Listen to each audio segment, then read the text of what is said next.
नमस्कार भी सभी का जेएम क्लासेस में स्वागत है। सभी बच्चे जय माँ सरस्वती का नाम ले भी।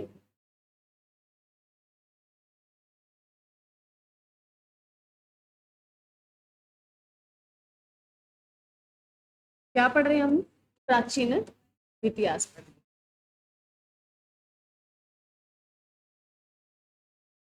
और प्राचीन इतिहास में हम क्या पढ़ रहे हैं भी? दक्षिण भारत का इतिहास। बातें नहीं भी ये दक्षिण भारत का इतिहास, भारत का इतिहास।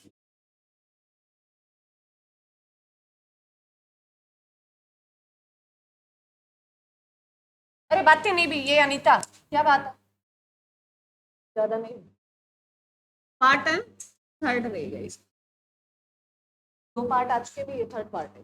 प्राचीन इतिहास का आज हम करेंगे भी राष्ट्रकूट। कल मैंने तुम्हें बताया था ना, राष्ट्रकूट किस एरिया में थे?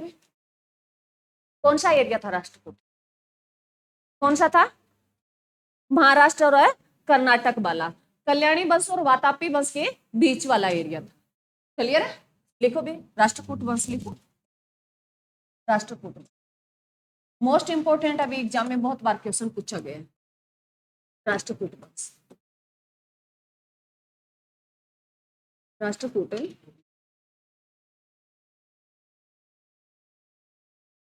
राष्ट्रकूट वंश। राष्ट्रकूट वंश के संस्थापक थे, बहुत बार एग्जाम में आया भी, दंती दुर्ग। लिखो राष्ट्रकूट वंश के जो संस्थापक थे दंती दुर्ग में, दंती दुर्ग। राष्ट्रकूट वंश के संस्थापक थे दंती दुर्ग थे वे, दंती दुर्ग थे वे। और ध्यान रखना, बहुत बार एग्जाम में ये क्वेश्चन आया, बहुत बार। जैसे याद रख लेना भी, कूट कूट के दांत तोड़ दिए, याद रह जाएगा दंती दुर्ग। ठीक है, क्योंकि ये चीजें कई बार याद नहीं रहते, तो ध्यान रखना। कूट कूट के क्या कर दिए? दांत तोड़ दिए। तो राष्ट्रकूट का जो संस्थापक था कौन था? दंती दुर्ग था। क्लियर है? इसकी राजधानी लिखो, राष्ट्रकूट की राजधानी।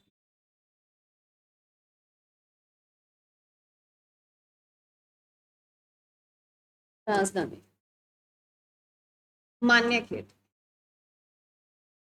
मान्य, कई जगह खेत भी है, खेत है, ये मान्य खेत है। कई कई बुक्स में तुम्हें खेत लिखा मिलेगा भी।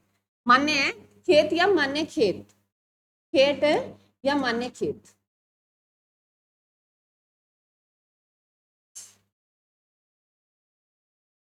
तो ये ध्यान रखना भी, राष्ट्रकूट की राजधानी कौन सी थी? मान्य खेत थे।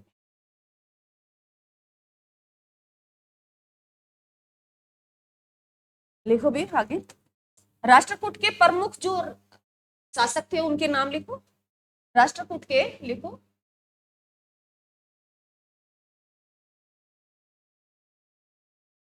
राष्ट्रकूट के प्रमुख शासक, प्रमुख है शासक में।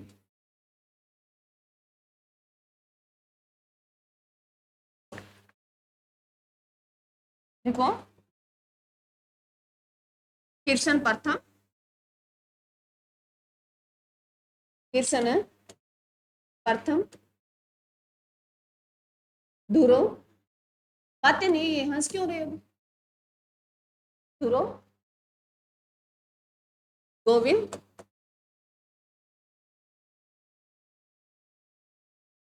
किर्शन प्रथम, धुरो, गोविंद, अमोघ, अमोघ बरस भी, किर्शन द्वितीय और थर्ड भी है मोघ बरस भी, किर्शन सेकंड और किर्शन, किर्शन है सेकंड और किर्शन थर्ड में, सेकंड और किर्शन थर्ड में। ये प्रमुख शासक थे। तो राष्ट्रकूट के प्रमुख शासक थे भी किर्शन प्रथम, ध्रुव, गोविंद, अमोघ बरस और जो किर्शन सेकंड और किर्शन है थर्ड में। ये प्रमुख शासक थे। अब लिखो, कृष्ण प्रथम ने, कृष्ण प्रथम ने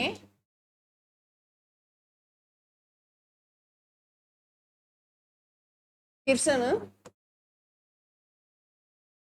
प्रथम ने एलोरा एलोरा के कैलाश मंदिरों का निर्माण करवाया था। एलोरा के कैलाश मंदिरों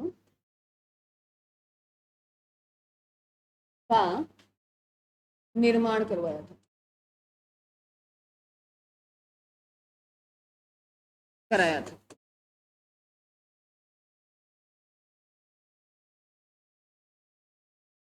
कृष्ण प्रथम ने एलोरा के कैलाश मंदिरों का निर्माण करवाया। और जो ये एलोरा के कैलाश मंदिर पड़ते हैं, ये औरंगाबाद महाराष्ट्र में पड़ते हैं। ये एलोरा के कैलाश मंदिर जो है ये स्थित है औरंगाबाद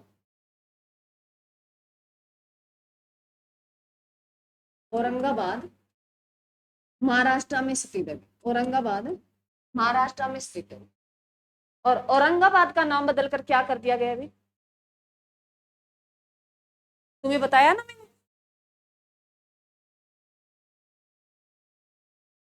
छत्रपति संभाजी नगर कर दिया गया है। लिख लो ये याद रखो कि और ये से क्वेश्चन पूछे जाते हैं। आप है ना पीछे के अगर क्वेश्चन लगाओगे तो तुम्हें ज्यादा डीपली नहीं पूछता, ये मेन चीजें पूछता है। औरंगाबाद का नाम बदलकर क्या कर दिया गया है? छत्रपति संभाजी नगर। संभाजी में दूसरा आएगा भाई, शायद दुए वाला शायद लिखना।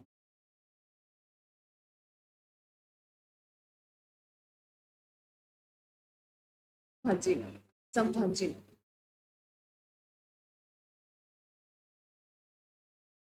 संभाजी नगर कर दिया। एग्जाम में बहुत बार ये क्वेश्चन पूछा गया। अब ये ध्यान रखना, कोच्चि के कैलाश मंदिरों का निर्माण किसने करवाया?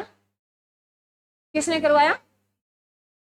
नरसिंह वर्मन द्वितीय ने करवाया। और जो एलोरा के कैलाश मंदिरों का निर्माण करवाया था वो किसने करवाया था? कृष्ण प्रथम ने। और एग्जाम में कृष्ण प्रथम ना देके मैंने तुम्हें कहा यहाँ से वंश से बहुत पूछा जाता है। भी राष्ट्रकूट वंश ने कौन से मंदिरों का निर्माण करवाया? एलोरा के कैलाश मंदिरों का। ध्यान रखना भी, राज्य मैंने तुम्हें बताया भी यहाँ से राजा से क्वेश्चन पूछता है, यहाँ से वंश से पूछता है। और जो कोच्चि के कैलाश मंदिरों का निर्माण करवाया था वो कौन सा वंश था? कौन सा था भी?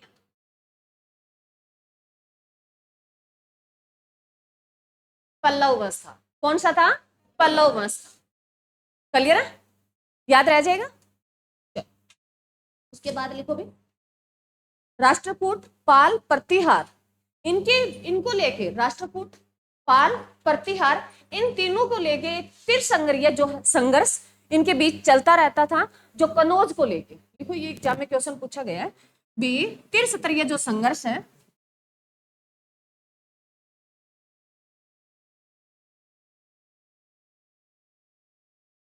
लिखो राष्ट्रकूट, बातें नहीं भी, राष्ट्रकूट, पाल और प्रतिहार। प्रतिहार, राष्ट्रकूट, पाल, प्रतिहार वंश वंश यह तीनों वंश इन तीनों वंशों के बीच, तीनों हाँ वंशों के बीच त्रिस्तरीय संघर्ष चलता चलता था भी। जो किसको लेके? कनौज को लेके। किसको लेके? कनौज को लेके। कनौज कहाँ पड़ता है?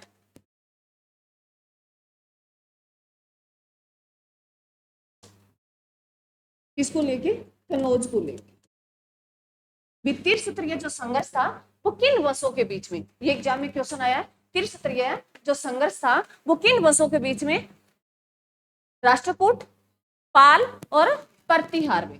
राष्ट्रकूट, पाल और प्रतिहार वंश, इन तीनों वंशों के बीच में एक त्रिस्तरीय संघर्ष जो एग्जाम में बहुत बार पूछा गया है। त्रिस्तरीय संघर्ष किन किन के बीच में था? इनमें से कौन से नहीं थे?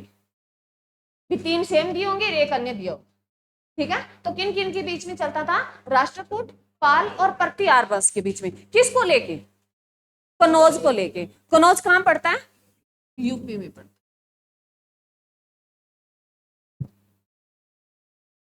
यूपी में।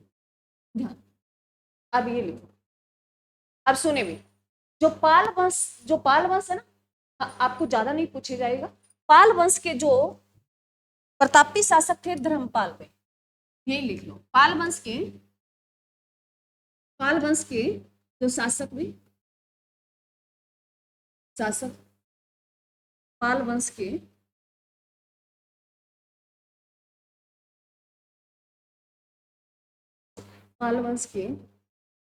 शासक धर्मपाल ने पाल वंश के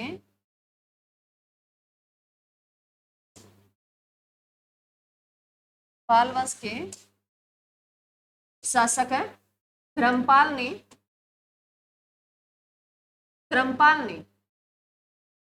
विक्रमशिला विश्वविद्यालय का निर्माण करवाया था।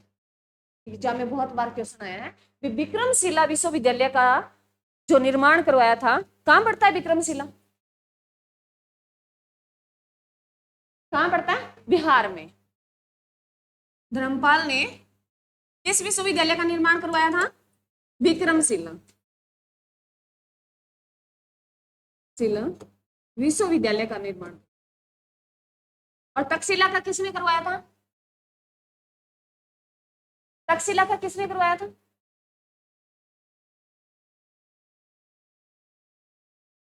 कुमारगुप्त के समय हुआ था। जो नालंदा विश्वविद्यालय है, जिसकी स्थापना हुई थी, किसके टाइम में हुई थी? कुमारगुप्त। इसका कुमारगुप्त पूछता है भी नालंदा विश्वविद्यालय की स्थापना कब हुई? कुमारगुप्त के समय हुई थी। और जो है विक्रमशिला जो विश्वविद्यालय है, इसकी स्थापना किसने की थी? पाल वंश के शासक हैं धर्मपाल ने की थी। पाल वंश के शासक हैं धर्मपाल ने की थी। क्लियर है? अरे क्लियर है? आगे लिखो।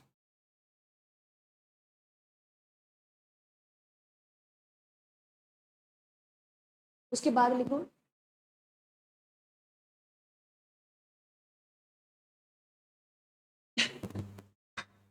इसके बाद जो है हम जो कल्याणी वंश, जो आपको मैंने कल कल्याणी चालुक्य बताया था ना, कि चालुक्य वंश के 3 पार्ट थे। एक वातापी था, एक वेगी था और एक है कल्याणी था।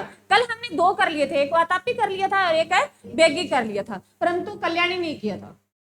तो जो कल्याणी वंश के जो संस्थापक होंगे, आपको लिखना नहीं है एक बार, फिर राष्ट्रकूट का जो कल्याणी वंश जो है, चालुक्य वंश आएगा, वो राष्ट्रकूट को पराजित करके आएगा। जो कल्याणी वंश के जो संस्थापक होंगे, जो टेलप सेकंड भी, वो किसको पराजित करेगा? राष्ट्रकूट वंश को पराजित करेगा। और किस वंश की स्थापना करेगा? कल्याणी चालुक्य वंश की करेगा। देखो, टेलप सेकंड ने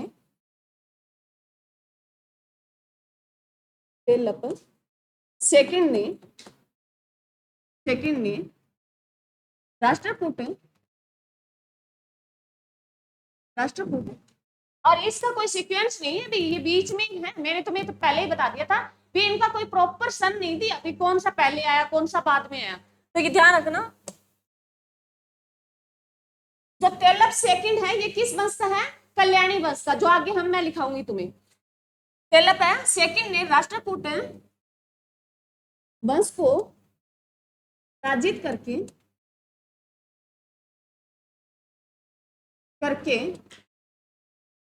कल्याणी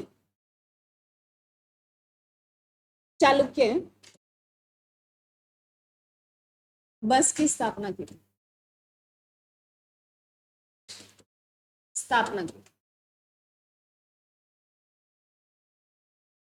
ये एग्जाम में क्वेश्चन पूछा गया, अभी राष्ट्रकूट को किसने प्राचित किया? राष्ट्रकूट वंश को किसने प्राचित किया था? किसने किया था? तेलपे सेकिन ने किया था। किसने किया था? तेलपे सेकिन ने, जो कौन था? कल्याणी वंश के, चालुक्य वंश के संस्थापक था वे।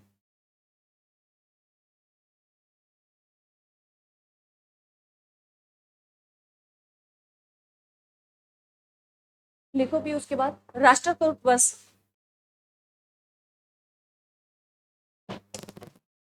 राष्ट्रकूट वंश, वंश जो था ये किन किन धर्मों के अनुयायी थे? शैव धर्म, वैष्णव धर्म, जैन धर्म और बौद्ध धर्म। और मोस्ट इंपोर्टेंट है, एग्जाम में बहुत बार क्वेश्चन पूछा गया है भी, जो राष्ट्रकूट वंश थे वो किन किन धर्मों के अनुयायी थे? शैव धर्म, वैष्णव धर्म, जैन और बौद्ध धर्म के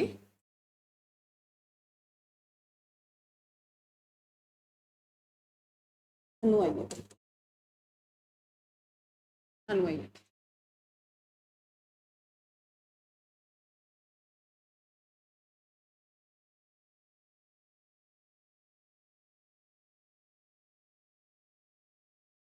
आगे लिखो। एग्जाम में क्वेश्चन पूछेगा आपको या अलग धर्म दे देगा। ये एग्जाम में क्वेश्चन आया भी राष्ट्रकूट इनमें से किस धर्म के अनुयायी नहीं थे और किस धर्म के अनुयायी थे? तो जैन धर्म, बौद्ध धर्म और शैव धर्म और वैष्णव धर्म के अनुयायी थे। आगे लिखो। राष्ट्रकूट, राष्ट्रकूट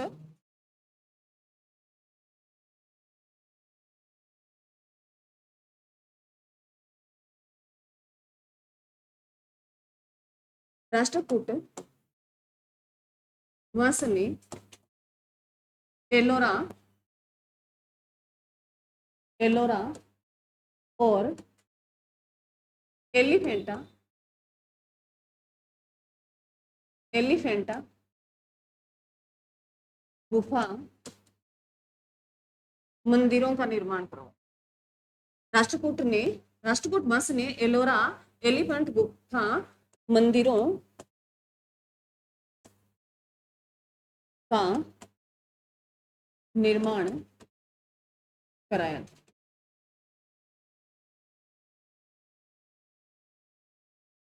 एलोरा गुफा, एलिफेंटा भी, हाथी गुफा जिनको बोलते हैं, इन गुफाओं का निर्माण किसने करवाया था?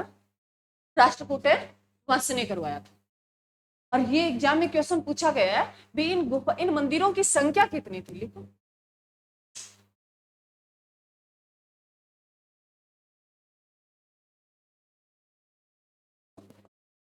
एलोरा और एलिफेंटा गुफा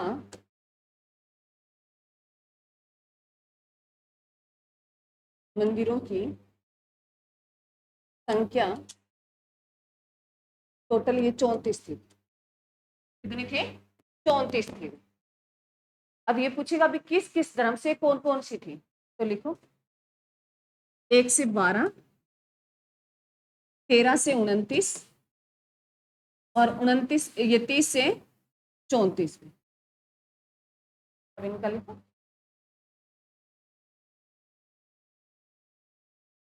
बौद्ध धर्म 1 से 12 जो थी वो बौद्ध धर्म से संबंधित थी, बौद्ध धर्म से संबंधित थी। और 13 से 29 थी वो हिंदू धर्म से थी। और जो 30 से 34 थी वो जैन धर्म से थी। मोस्ट इंपोर्टेंट है ये वाला, तो एग्जाम में बहुत बार ये क्वेश्चन पूछा गया है। एलोरा और जो एलिफेंटा गुफा मंदिरों का निर्माण करवाया था वो किसने करवाया? राष्ट्रकूटों ने करवाया। राष्ट्रकूटों ने करवाया, ठीक है। वंश भी आ सकता है या राष्ट्रकूटों ने करवाया, ठीक है। उसमें कितनी गुफा थी? ये कितने मंदिर थे? 34 थे। भी कितने थे? 34 थे, जिनमें से 1 से 12 जो थे वो बौद्ध धर्म से थे और 13 से जो 29 थे वो हिंदू धर्म से थे और 30 से 34 जो थे वो जैन धर्म थे, जैन धर्म से थे। अगर पूछे भी सबसे ज्यादा जो मंदिर थे वो किस धर्म के थे? किसके थे भी, किसमें ज्यादा, हिंदू धर्म के सबसे ज्यादा।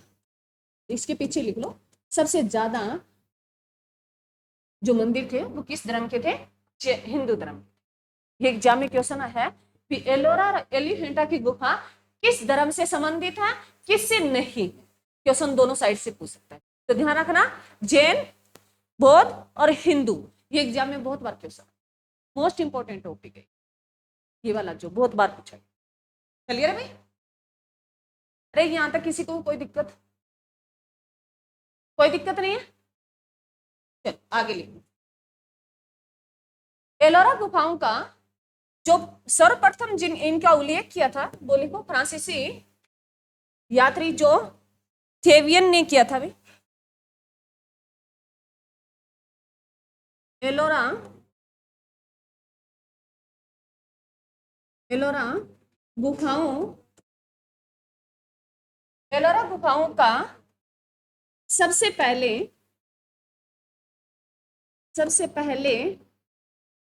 तो उल्लेख किया था,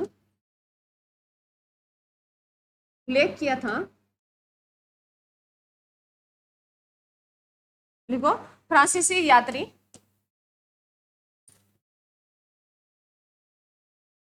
फ्रांसीसी यात्री, थेवियन ने किया था,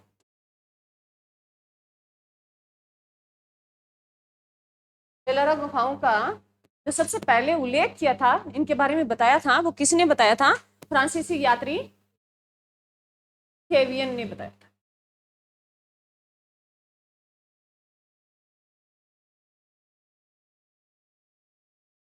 क्लियर है? इसके बाद लिखो, इस वंश के अंतिम शासक,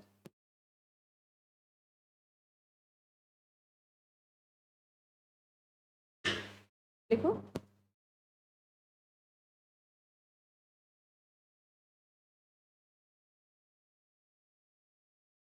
इस वंश, कौन से वंश के, हाँ जी, इस वंश के अंतिम शासक किशन थर्ड में, किशन है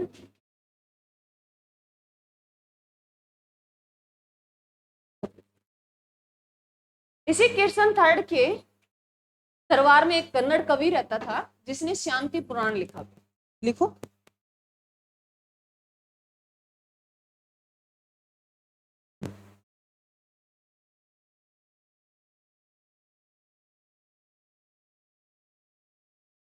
किशन थर्ड के दरबार में कन्नड़ कवि रहता था, कन्नड़ कवि रहता था, और इसी ने शांति पुराण लिखा, शांति पुराण की रचना की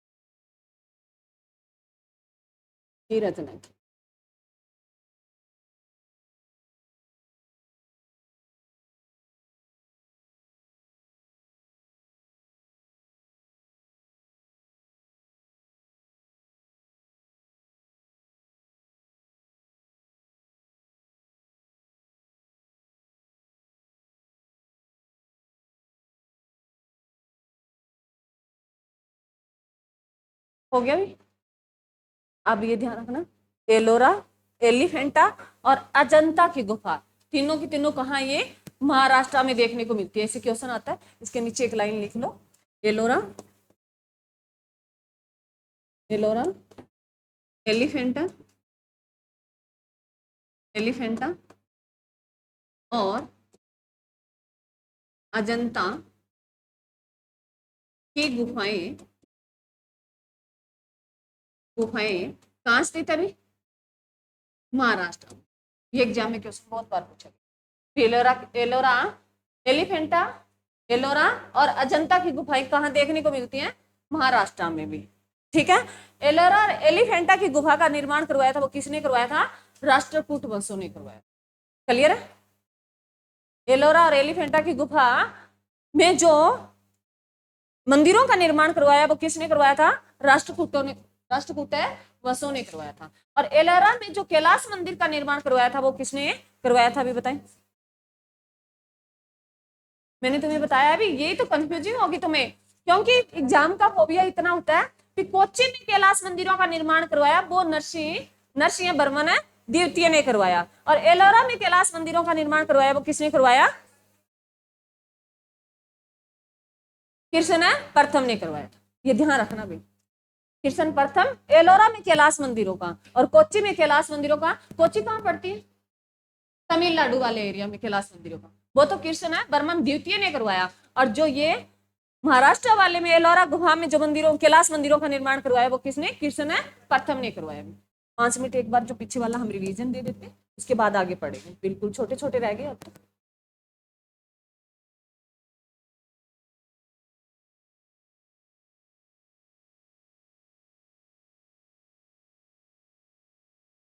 राष्ट्रकूट वंश पढ़ा भी। राष्ट्रकूट वंश के जो संस्थापक का कौन अभी? दंती दुर्ग। याद रह जाएगा, अब तो याद रह जाएगा। और उसकी राजधानी उन्होंने किसको बनाया? मान्य खेत को बनाया। मान्य खेत भी आ सकता है और खेत भी आ सकता है, ध्यान रखना, ठीक है।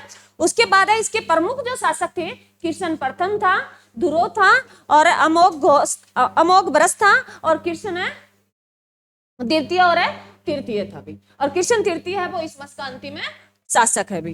कृष्ण प्रथम ने एलोरा के कैलाश मंदिरों का निर्माण करवाया, जो कहां पड़ती है भी? औरंगाबाद महाराष्ट्र में पड़ती है। और औरंगाबाद का नाम बदलकर क्या कर दिया गया है? छत्रपति संभाजी नगर कर दिया गया है।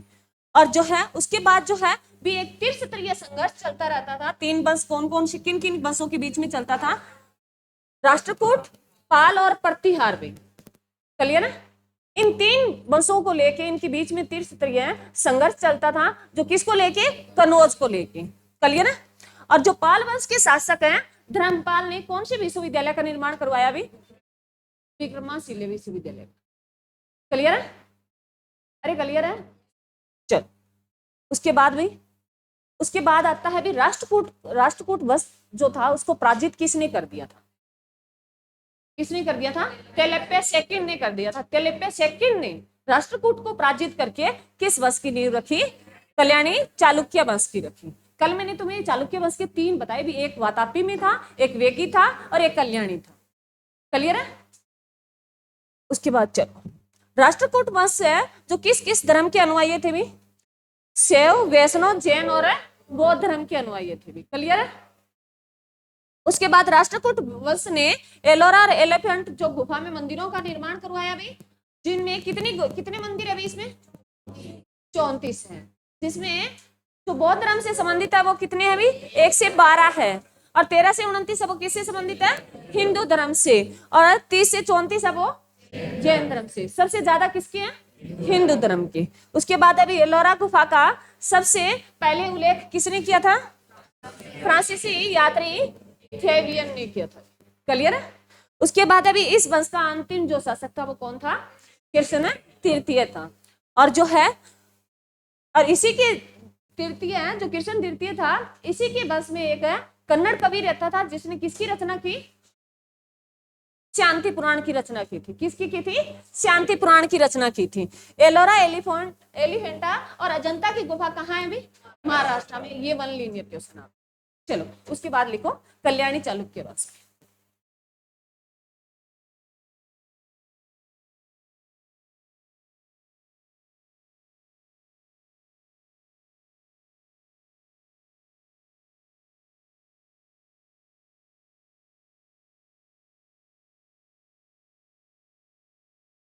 किस एरिया में पड़ता है ये?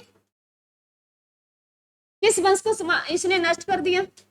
राष्ट्रकूट। कौन सा? यही महाराष्ट्र कर्नाटक वाला एरिया, ठीक है, जिसको मैंने ऊपर आपको दिखाया था भी, राष्ट्रकूट ऊपर दिखाया था महाराष्ट्र वाला एरिया में। ध्यान रह जाएगा? ध्यान रह जाएगा? चलो, ध्यान नहीं है? फिर तो बहुत अच्छी बात है। चलो, कल्याणी चालुक्य वंश। कल्याणी चालुक्य वंश के संस्थापक लिखो।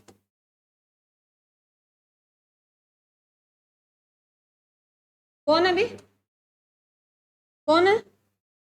टेलप सेकंड।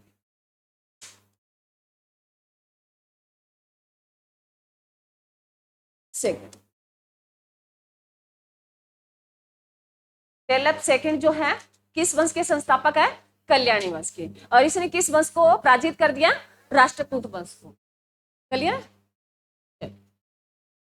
इन्होंने अपनी राजधानी कल्याणी को बनाया। राजधानी लिखो,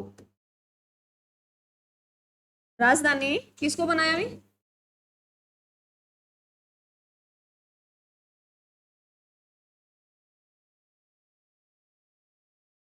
कल्याणी को। और कल्याणी ना देके कई बार मान्यखेत भी दे देगा, क्योंकि राष्ट्रकूट की राजधानी क्या थी? मान्यखेत थी। पहले मान्यखेत उसको बनाया और फिर मान्यखेत के बाद उन्होंने कल्याणी को बनाया था। ये अलग अलग है, पहले मान्यखेत लिख लो। चलो इसके पीछे लिखो मान्यखेत। अगर मान्यखेत आ जाए, कल्याणी ना दिया हो तो ऑप्शन में ध्यान रखना मान्यखेत को बना के उन्होंने उसके बाद कल्याणी को बनाया।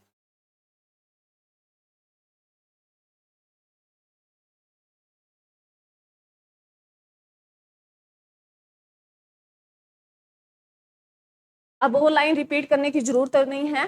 कल्याणी वंश चालुक्य वंश की जो स्थापना की थी, तेलप्पा सेकंड ने किसको हरा के? राष्ट्रकूट वंश को पराजित करके किस वंश की स्थापना की थी? कल्याणी वंश की। लिखो भी, कल्याणी वंश के प्रतापी शासक हैं विक्रमादित्य छठम था भी। देखो, हाँ ऐसे बोलते हैं इसको, सिक्स नहीं बोलते। कल्याणी चालुक्य वंश का प्रतापी शासक शासक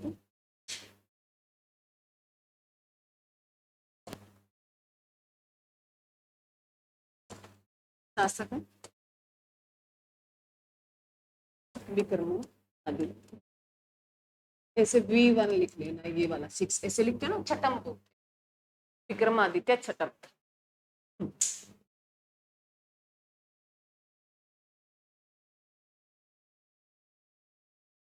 इसी विक्रमादित्य छठम के शासन काल में एक हिंदू विधि ग्रंथ की रचना की गई जो मताक्षरा था भाई। विक्रमा, देखो, विक्रमादित्य के शासन काल में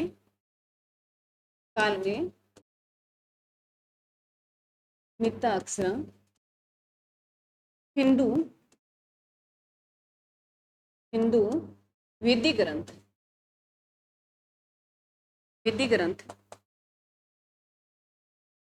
की रचना की भी, इसकी रचना की थी विज्ञानेश्वर ने की थी। की रचना विज्ञानेश्वर ने की थी।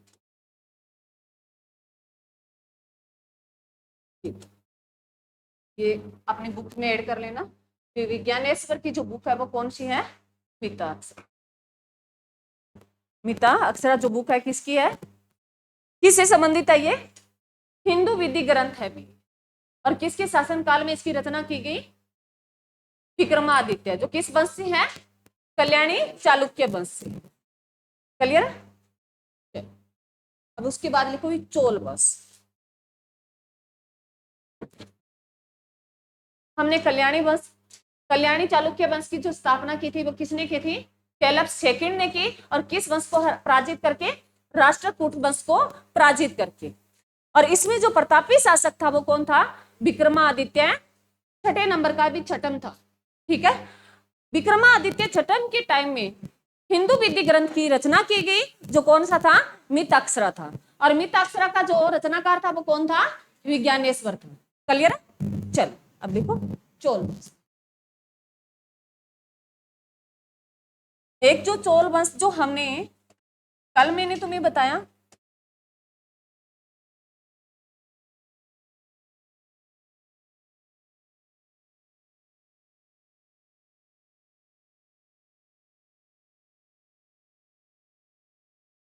देखो चोल वंश।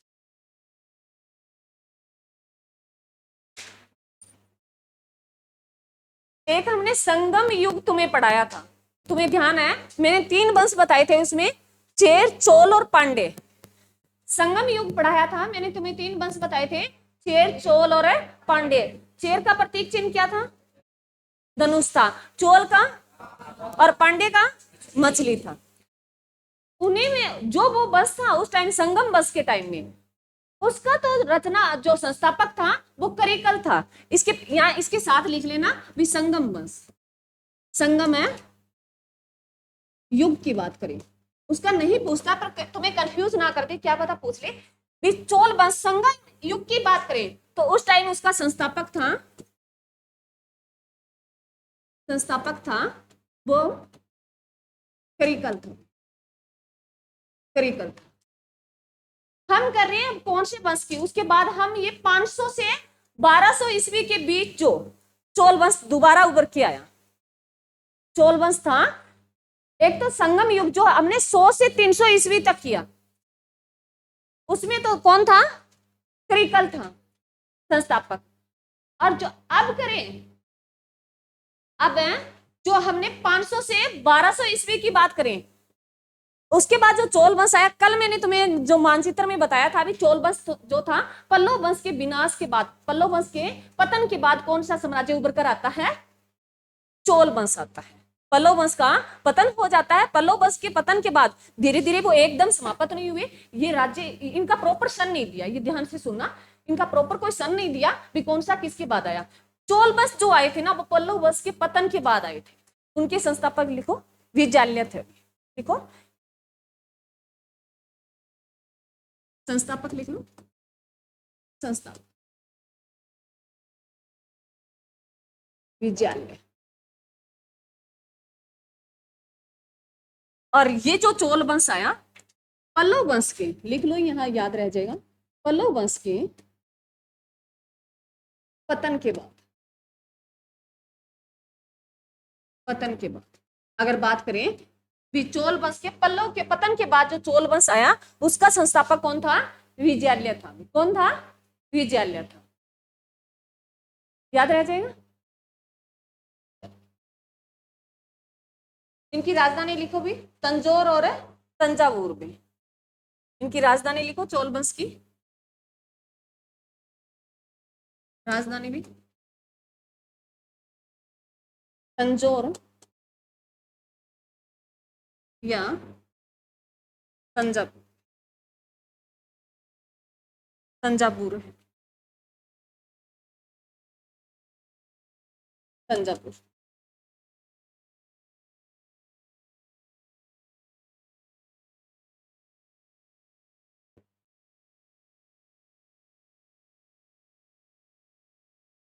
चोल वंश की स्थापना किस वंश के पतन के बाद हुई थी? पल्लव वंश के पतन के बाद किस वंश की स्थापना हुई? चोल वंश की। और चोल वंश के संस्थापक कौन थे? विजयालय थे। और संगम युग चोल वंश की बात करें तो उस टाइम कौन थे संस्थापक? है करिकल थे। चलो बात लिखो, इसमें लिखो भी राजा राज प्रथम, राजा राज प्रथम,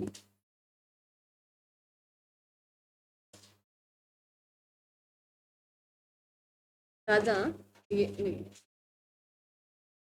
राजा राज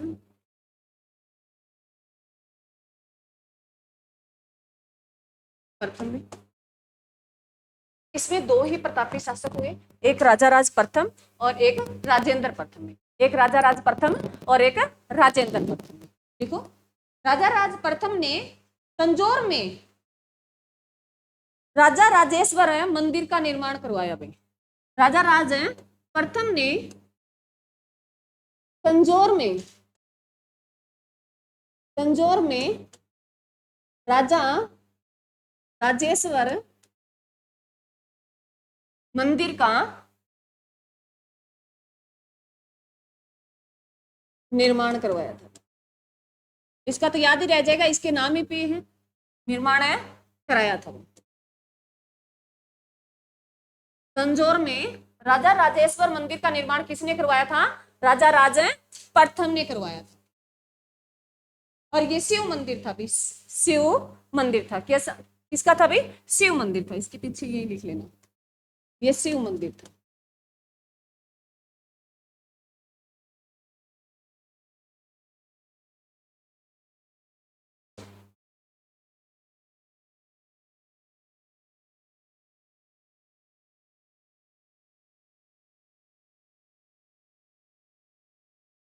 लिखो भी, राजा राज प्रथम ने, राजा राज प्रथम ने श्रीलंका पर आक्रमण किया। राजा राज प्रथम ने श्रीलंका पर आक्रमण करके वहां के राजा महिम, वहां के राजा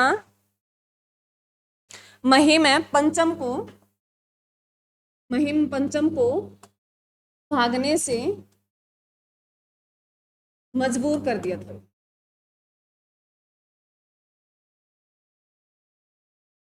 कर दिया था। राजा राज प्रथम ने किस पे आक्रमण किया?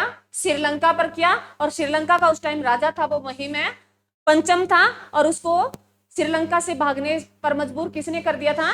राजा राज प्रथम ने कर दिया था। और श्रीलंका को अपने साम्राज्य में मिला लिया था। श्रीलंका को अपने साम्राज्य में मिला लिया था। किसने? किसने मिला लिया था? राजा राज प्रथम ने। कौन से वंश ने? चालुक्य वंश ने। चालुक्य नहीं, सॉरी, चोल वंश ने। किसने वंश ने मिला लिया था? चोल वंश ने। क्लियर है? अरे क्लियर है?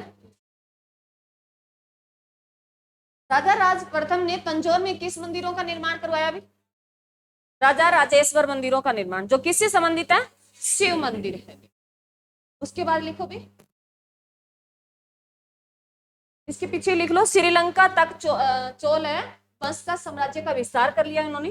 लिखो ये लाइन और लिख लो। राजा राज ने, लिखो, राजा राज ने,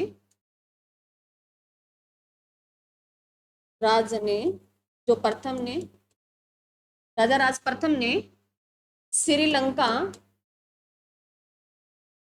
तक चोल साम्राज्य का विस्तार कर लिया था। विस्तार कर लिया था।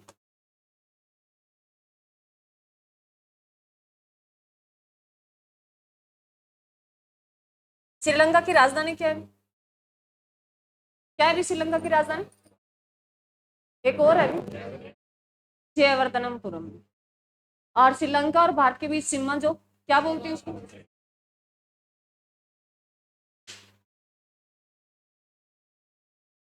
लिखो आगे, राजेंद्र प्रथम ने।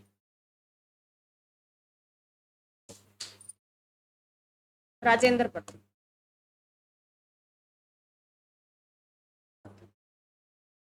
राजेंद्र प्रथम है इस वंश का सबसे प्रतापी शासक था।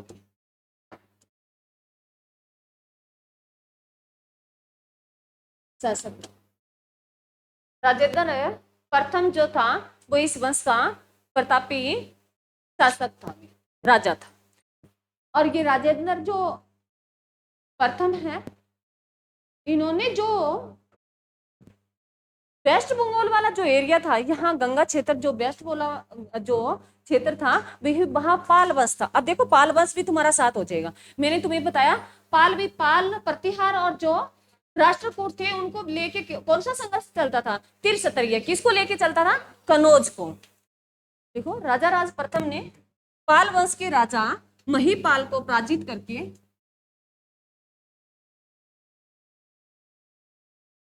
राजेंद्र प्रथम ने राजेंद्र प्रथम ने पाल शासक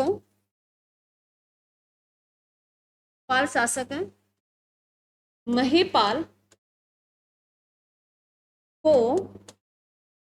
पराजित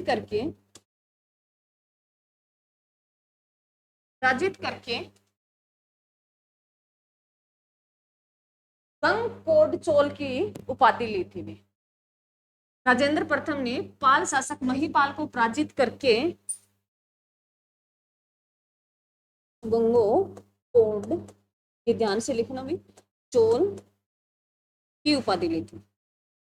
अब तुम्हें इससे हमारी बहुत चीजें क्लियर हो जाएगी। गंगपोड़ जो चोल की उपाधि ली थी वो किसने ली थी? राजेंद्र प्रथम ने ली थी की उपाधि ली थी। किसको पराजित करके? कौन से वंश के राजा? पाल वंश के। पाल वंश के राजा महीपाल को पराजित किसने किया? राजेंद्र प्रथम ने किया। और कौन सी उपाधि ली? गंगपोड़ चोल की उपाधि ली। अब एक मिनट पीछे हम थोड़ा सा मानचित्र पे चलते।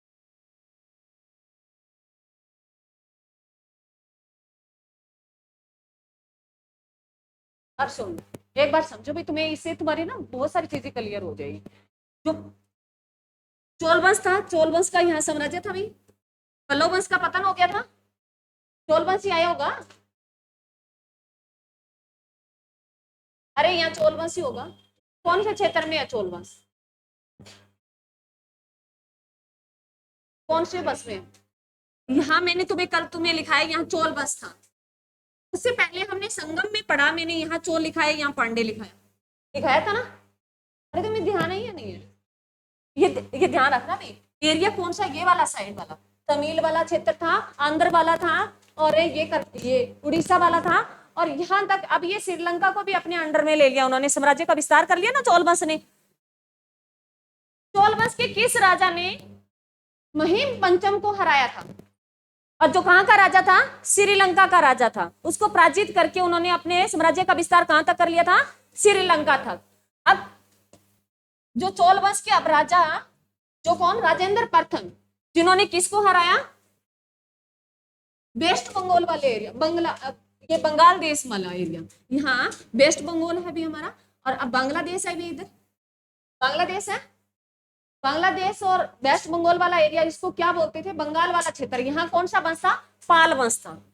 यहाँ कौन सा था? पाल वंश। बंगाल क्षेत्र में यहाँ कौन सा वंश था? पाल वंश। क्लियर हो गया? अरे क्लियर हुआ ही नहीं? यहाँ इस पाल वंश को चोल वंश के राजा राजेंद्र प्रथम ने, पाल वंश के जो शासक थे कौन थे? महीपाल। महीपाल को पराजित करके उन्होंने कौन सी उपाधि ली? गंगा कोड़ चोल की ली थी। अब जो है, अब तुम्हें गंगा नदी से याद रखना, गंगा नदी जो है वेस्ट बंगाल से होते हुए कहां गिरती है? बंगाल की खाड़ी में गिरती है। कहां गिरती है? बंगाल की खाड़ी में गिरती है। और भारत की सबसे लंबी नदी, सबसे चौड़ी नदी? ब्रह्मपुत्र। दक्षिण भारत की सबसे लंबी नदी? सीधा पूछ ले भी, भारत की सबसे लंबी नदी गंगा नदी है, चौड़ी नदी ब्रह्मपुत्र। दक्षिण भारत की सबसे लंबी नदी? गोदावरी नदी। दक्षिण भारत की कौन सी है? गोदावरी नदी। लिख लो।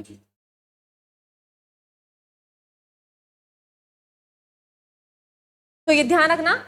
अब गंगा से चोल वंश के जो राजा राजेंद्र प्रथम थे, इन्होंने किसकी उपाधि ली? गंगो कोड़ चोल की उपाधि ली। ठीक है, तो गंगा से याद रख लेना वेस्ट बंगाल में पाल वंश। ठीक है, क्लियर है? उसके बाद लिखो, तथा गंगा कोड है चोलपुरम को राजधानी बनाया इन्होंने, राजेंद्र प्रथम ने। आगे लिखो, राजेंद्र प्रथम ने उपाधि ली। बस दो लाइनें और बची हैं।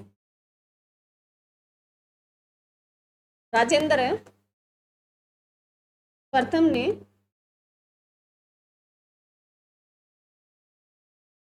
गंगो कोड चोलपुरम पूरम को अपनी राजधानी बनाई,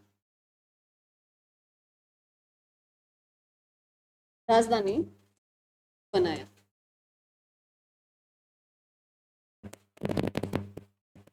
गंगे कोड चोलपुरम को अपनी राजधानी बनाया, और इसी को इन्होंने, इसी के नजदीक, अपनी राजधानी के पास है चोल गंगा नामक एक तालाब की स्थापना की थी। लिखो,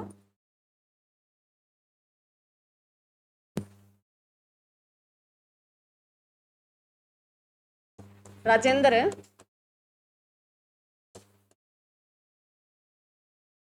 फर्स्ट ने अपनी राजधानी कौन सी, ये चोलपुरम वाली, अपनी राजधानी के पास पास है चोल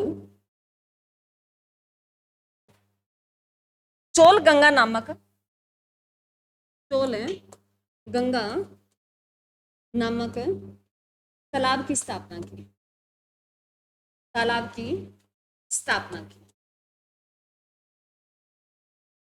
स्थापना की। गंगा के नाम पे उपाधि ली, गंगा के नाम पे उन्होंने अपनी राजधानी बनाई और गंगा के नाम पे उन्होंने एक तालाब की, चोल गंगा तालाब की स्थापना की।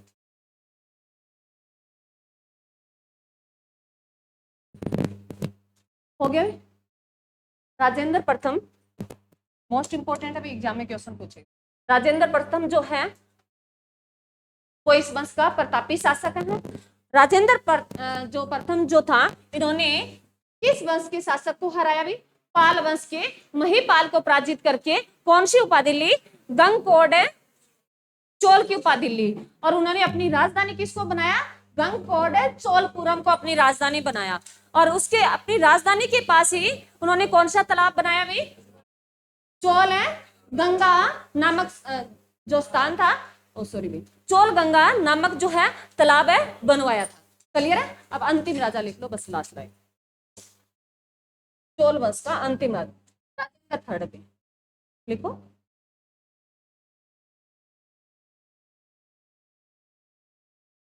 चोल वंश का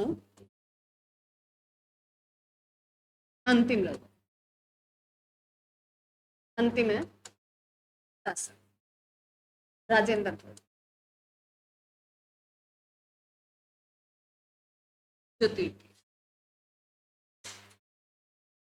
ये जो बातें हैं मोस्ट इंपोर्टेंट है, वन लीनियर क्वेश्चन है आपके कहने को, इसमें बहुत सारी चीजें थी।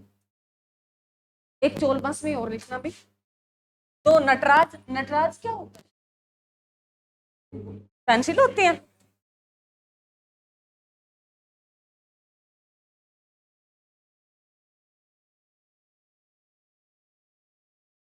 नटराज पेंसिल देखिए नटराज की, उसमें फोटो लगी होती है, एक ऐसे गोल चक्कर में एक फोटो सी बनी होती है, तांडव कर रहा है, शिव भगवान है वो, कौन है, शिव भगवान के तांडव करते नटराज की फोटो जो है, इसमें लिखो नटराज जो है शिव भगवान, भगवान को तांडव करते दिखाया गया, तांडव करते दिखाया गया। और ये नटराज जो है, ये चोल वंश के, चोल वंश में ये नटराज की जो प्रतिमा मिली थी, जो चोल वंश के राजा थे, चोल वंश जो था, उन्होंने उनके शासन काल में ये नटराज की जो प्रतिमा देखने मिली थी। जो नटराज की, आपने नटराज की पेंसिल आपने कह दिया, जो है नटराज की पेंसिल, उस पर एक फोटो दिखाई गई है नृत्य की, जो शिव भगवान को क्या करते दिखाया गया, तांडव करते दिखाया गया है, उसको नटराज बोलते हैं। एग्जाम में क्वेश्चन आया है भी, नटराज जो है किससे संबंधित है, शिव भगवान से है। किससे है, शिव भगवान से है। क्लियर है, अरे क्लियर है।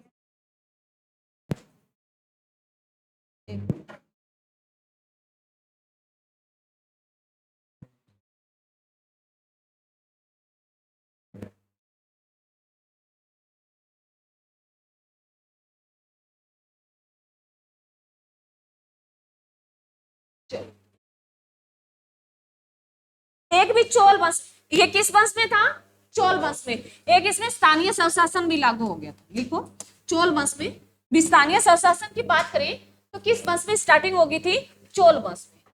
स्थानीय स्वशासन क्या होता है, हाँ जी, स्थानीय स्वशासन होता भी हर गांव में, जैसे हम देश को लेकर सुविधा चलाते हैं भी, देश में बनाते हैं, वैसे गांव में सरपंच वगैरह बनाए भी, प्रॉपर तरीके से चलाया जाए। तो स्थानीय स्वशासन की, ये चोल वंश के हैं भी, याद रख लेना कहीं भूल जाओ, चोल वंश में ये शासन का बताया, जिसमें नटराज और स्थानीय स्वशासन, स्थानीय स्वशासन, स्थानीय स्वशासन की शुरुआत जो होगी थी, कहां से होगी थी, चोल वंश से शुरुआत, ये याद रखो। तो ये हमारी क्लास थी। एक क्लास हो रही है दक्षिण भारत को लेके, आपकी कंप्लीट हो जाएगा दक्षिण भारत, उसके साथ ही प्राचीन भारत आपका कंप्लीट हो जाएगा। Thank you.